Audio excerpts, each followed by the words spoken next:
Well, good afternoon, everyone. As you know, we're going to have a vote at 2:30 on cloture on the motion to proceed to TPA.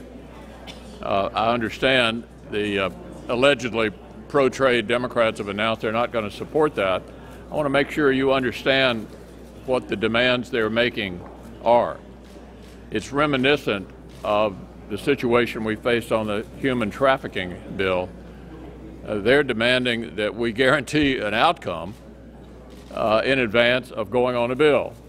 We don't operate that way anymore here. What I've said is this bill will be open for amendment. All amendments will have a chance to be offered, but we can't have an amendment process until we get on the bill. In addition to that, the ranking member of the Finance Committee has changed the understanding that he had with our chairman, Orrin Hatch, who's right behind me, and I'm going to call on in a minute, who can tell you the understanding they had coming out of finance as to how this was going to be handled. What we have said is that TPA and TAA, Trade Adjustment Assistance, will move in tandem. That's not a great thing from my point of view. I don't like TAA.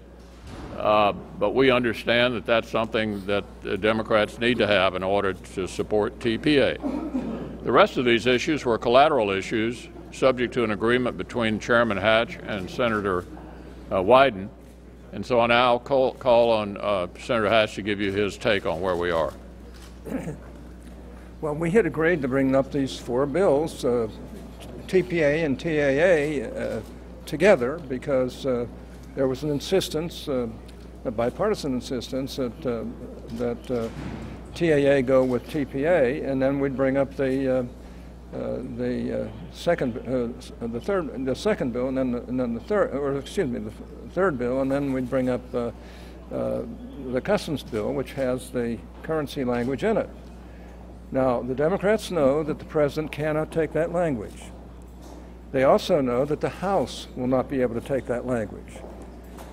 But we still guaranteed them a vote on it and said that we'll have a vote on that bill and let the chips fall where they may.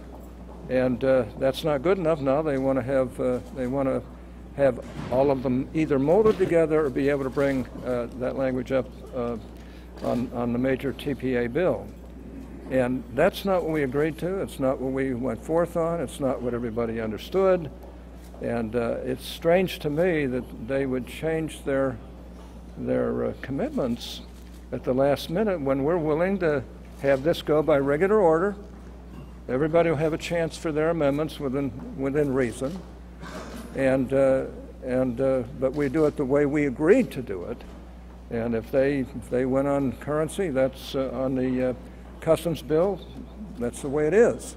Then it's up to the president to figure out what to do with that. But we're doing our very best to try and do what the administration has wanted in this matter. They're right on it. This involves 95% of the world. 95% of the world trade is outside of our country. I might add that the average wages go up 13 to 18% through a trade agreement like this. We could go on, but all I'm saying is we had this pretty well agreed to until all of a sudden we have this mess on our hands. But I'm prepared to go forward, and if they stop cloture today, I don't know where we're going to go after that. Well, I know this is hard for some of our Senate Democrat friends.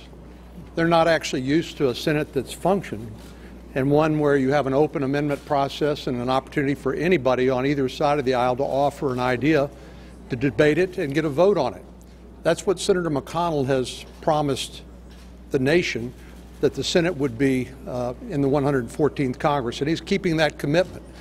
What our Senate Democrat friends want, I guess they're really split into two camps.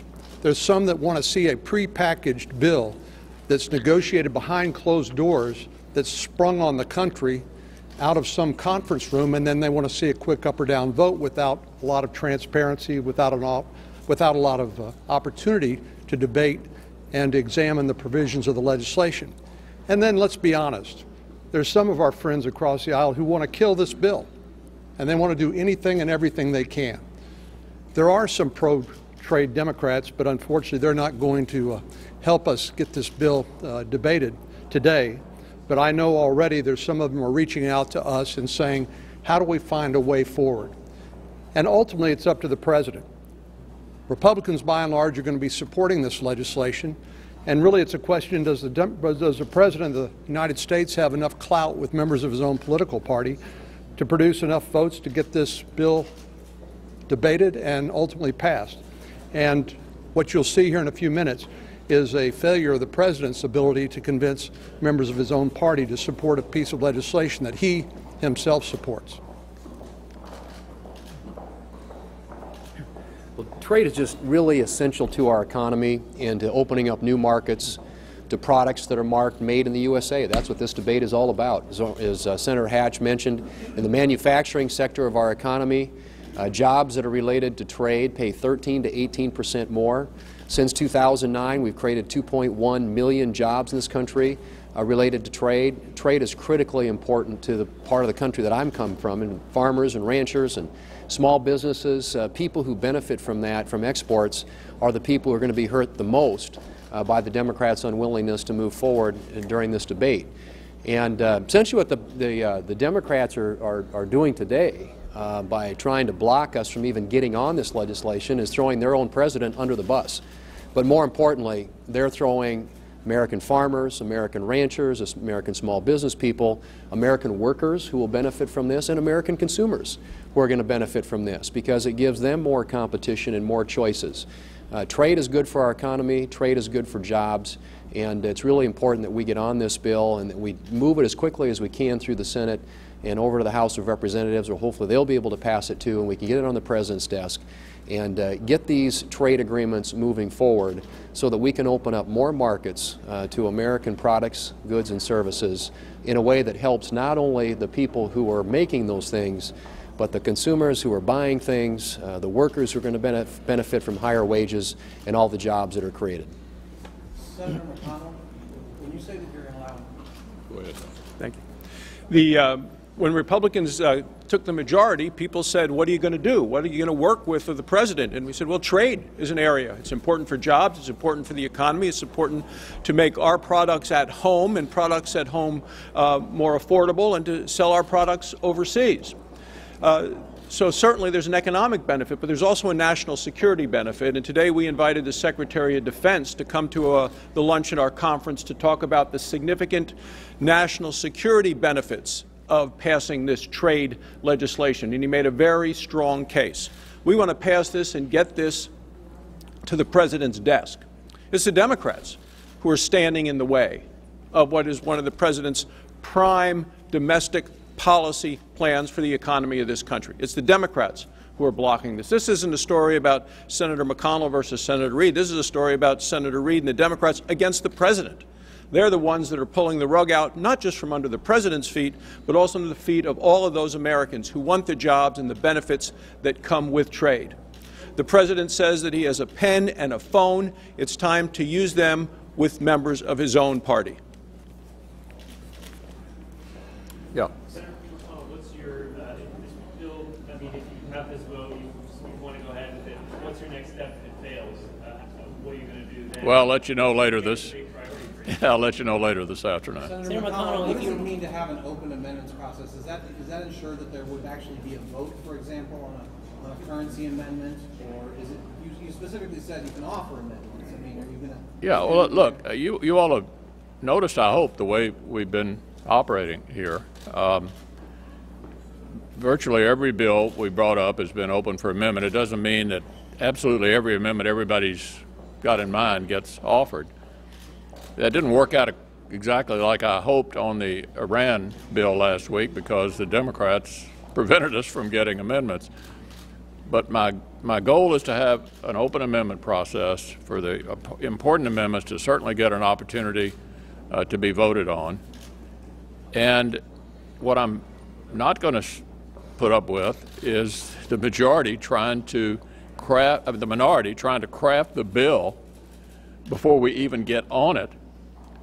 That's just simply unacceptable. As Senator Cornyn pointed out, what they basically want us to do, I guess, is get in a room and craft a final bill, and then get on it, shut everybody else out, and tell the Senate take it or leave it. That's not the way we're going to operate.